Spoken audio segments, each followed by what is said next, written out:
Look, you can go back and see in the video that Young Dolph's sister makes, she already was talking about how there's funky stuff going on in that store.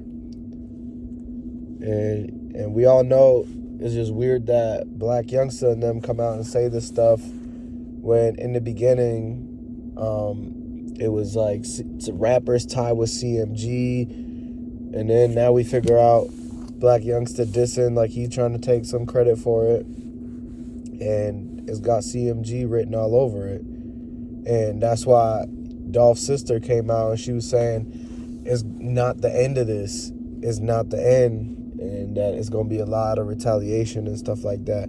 That's why you already seen that dude in the mall that got popped. You heard about the dude on the street where they found the whip. Somebody got popped there. They already got one of the dudes. And then Makita brother, you gotta understand, whatever happened to Makita brother that they saying. That's the dude in the mall.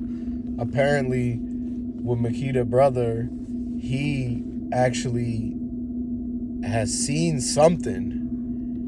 And he was there. He was there, exactly. He was the one that was in the back with Maurice. Right. He's not Makita's brother for no reason. He stay around Makita's store.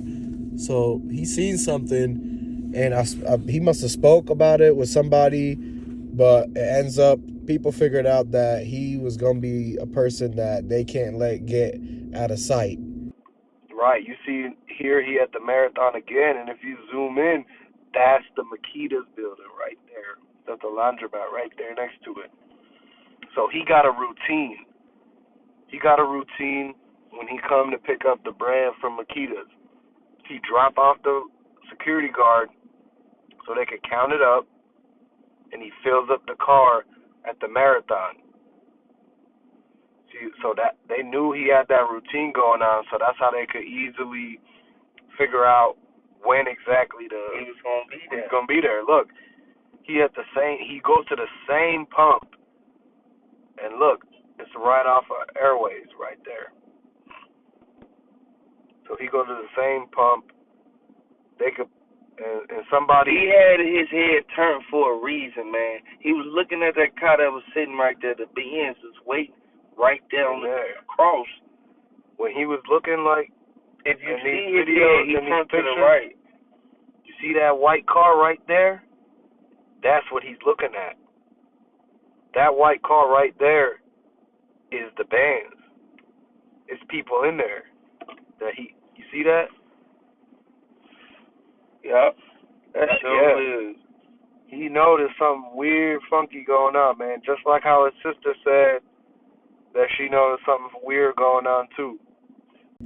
And next thing you know, dude got you gotta understand, JoJo Splat, they knew for the simple fact, they knew that Makita brother was gonna tell.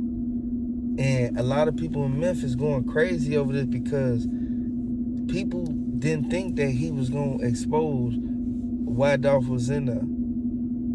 Yep.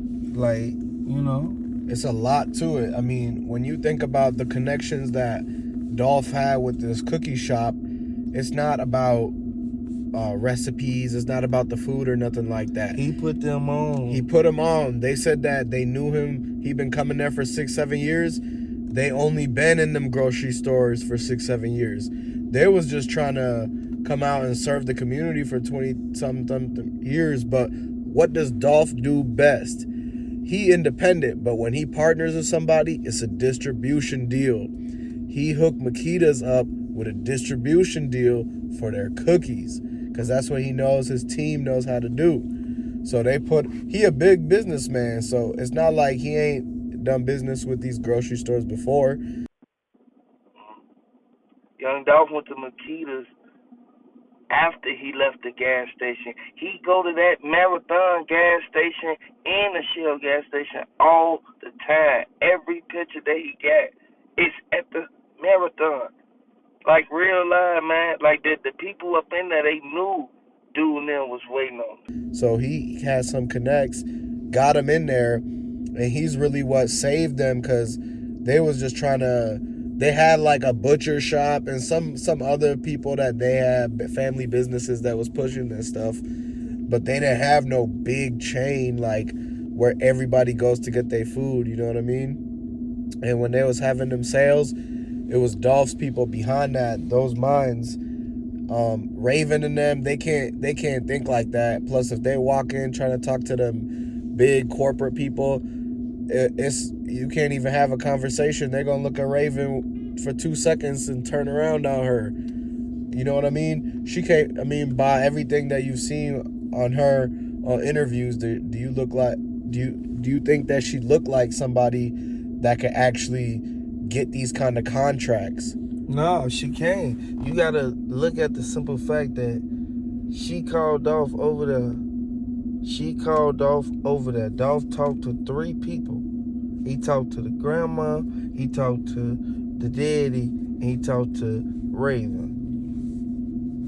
Trying to make sure everything was on point. So, you know, they ain't no funny business. And it's not like he needed the bread. It's just he fulfilling the contracts, the agreement that they had, you know.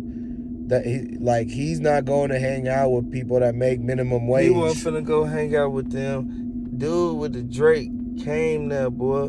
He dropped dude off. Dude with the Drake was his security, but the security turned on him. They turned on him, exactly. Because ain't no way that he let dude and them get up on him. That's why I say he turned on him, because how you let dude and them get up on you? Exactly.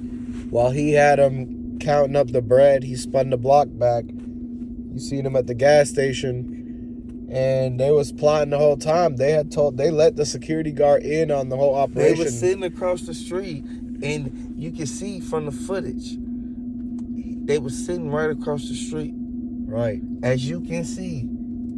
Like, you gotta understand, they did this. They was hating on Dolph so bad that they realized did that. And then Yo Gotti wasn't even having it. That's why he ran back in the store. Yep. That's why Yo Gotti ran back to his store, and the people, they, you know what them people did. Yep. Them people came about 15. Right. They came up in there, ran right in there because they thought he did something, but you know he didn't. And that's why there's so many people at Gotti's restaurant, and there's no people's at where Dolph was at. Yeah. That's why they took so long to respond, is because they slid to Gotti and them's restaurant thinking that they got to go there. That was part of their, like, they was already booked for security for them or something. Exactly. Gotti ran right up in the shop. You got to understand, don't nobody want to get caught. I know Gotti done been locked up 4, 5, 6 times. Could be another Gotti, Gotti, he real live, man, used to be hating on Dolph. Like, real live, hating to the fullest. You gotta understand, Dolph passed all them up. He passed them up so quick that they realized they wanted to be down with PRE. But now they sticking with the CMG. You feel me? Sticking with the CMG movement, G. Yep. And them CMG guys, is them in the Tahoe. It's them in that Tahoe. Y'all, everybody, you know, right there, I ain't lying.